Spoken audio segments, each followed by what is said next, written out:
Hey everyone, welcome back to Crypto Cash. Thank you very much for joining me here. I hope you're having a phenomenal day. Let's take another look here at Solana, see what's going on. As I mentioned previously, we had a rising wedge and a head and shoulders pattern playing out. Now at this point, it definitely looks like we're seeing that come to fruition. So unfortunately, the price may pull back and continue to fill its local CME gap. Actually, no, correction, that has already been filled from the candlewick down on Sunday. But the truth is there's a larger one at 122 to 124 still left in play.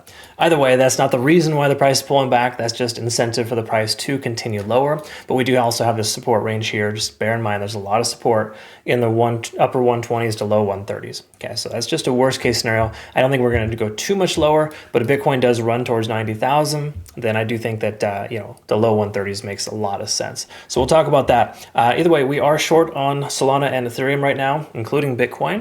Bitcoin's break even, Solana and Ethereum are nice in profit, almost already to their take profit targets. So what we're going to do is we're going to look at the back-end liquidation data for Solana, see if there's any incentive for the price to continue, how much lower is it going to go, and where we're going to go from there. Holy cow, this is a little off. Pardon me, it's not that bad. Okay, before we get started, folks, hit the like button, comment below. If you get a chance, please help grow the channel. We get ridiculously low amount of likes per video, and I'd like to change that. So if you are consistent by any stretch and you like my consistency, just keep hitting the like button. Maybe this can get somewhere fast here. Okay, so 155 and 145 is the upper and lower range. We can see 144 to 141 more specifically is that lower area of interest, really. Basically, there's like a lot of volume down there, and there's more incentive for the price to go lower. In fact, our take profit target, I think, is right in the 142 to 143 range. So that's usually I set my take profit targets in these heavy liquidation zones because those are areas in which we usually see the most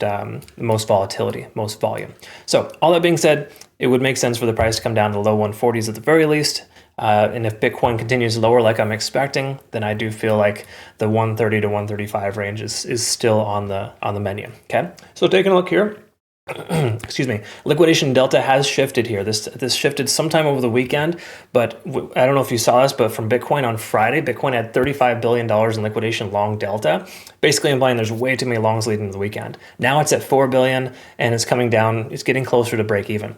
The reason why that's important is because as that shift in momentum occurs, if we already see the shift happening for Solana first, that's why the head and shoulders pattern is playing out, because it's showing weakness. It cannot break through its local point of control, which is that I think it's right on that 147, 148 mark. We'll look at the charts. I'll show you what I mean by that. But the simple way to understand it here is that we have more open interest above the price than below, and that's usually considered to be a resistance. Okay, so that kind of reinforces that point of control above the price, roughly 150. I'm thinking, let me double check here. We can see, 151 is that point of control here locally. All right, so all that being said, how much lower is this coin going to go if it continues lower? Well, that's the question I get a lot, and I'll be sure to answer that.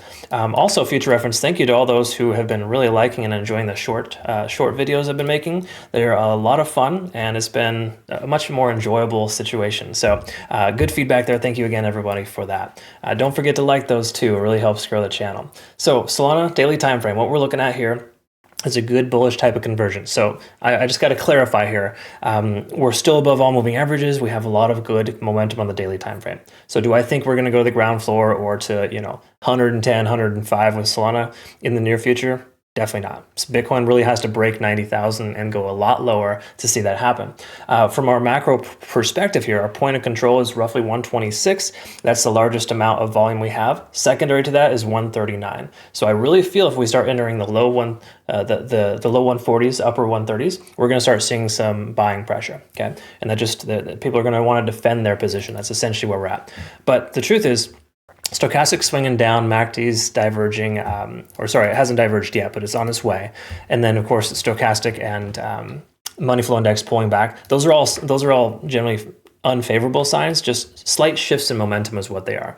They don't tell us we're going to go again to zero. They just tell us that, hey, we've been moving up for too long. We need to move down for a little while. That's just the simple, natural capitulation that occurs in trading.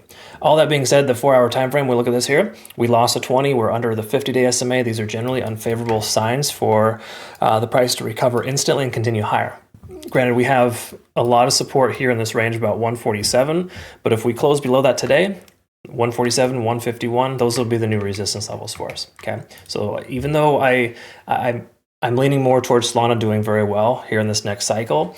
This is exactly what we want to see happen. We want to see Bitcoin calm down. We want to see altcoins come back a little bit to their local support ranges and pivot and bounce. So I'm still very interested in along in the 135 to 128 range. That's like the two areas that I've been considering for a while.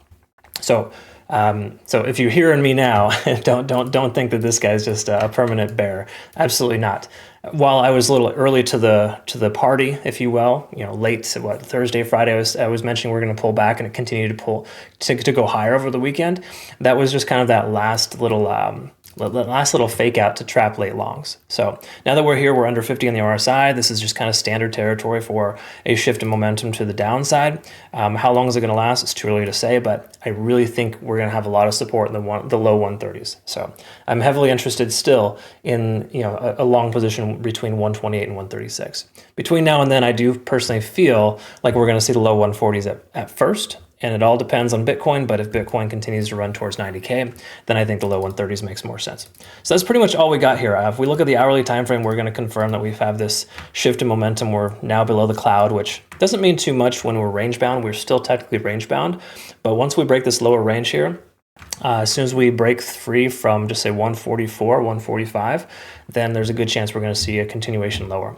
And most of that is predicated on Bitcoin here. Bitcoin is exuding a lot of behaviors here as to why we're probably going to see a power 3 play out with the price pull back. And more importantly, we lost we're closing below and breaking below our rising wedge pattern, which is never a good sign. All right, so that's kind of what we got there. I'll post a playout chart in our Twitter, Telegram, and Discord. Be on the lookout for that. I'll also post a short as well for our Solana. Just kind of give you some perspective on the bullet points there, but I deeply appreciate each and every one of you. Thank you again so much for being an awesome part of my life. I look forward to working with you if you want to become a better trader. CryptoCash.tech is a site linked down below. We've got a trading academy, community, and signals group. And obviously make sure you reference Bitunix too, folks. These guys are phenomenal. Links down below. It's an exchange that we use primarily as a community, and they've been awesome to us. So thank you again. I hope you all have a good rest of your day. Be safe out there. Take care. We'll see you again soon. Bye-bye.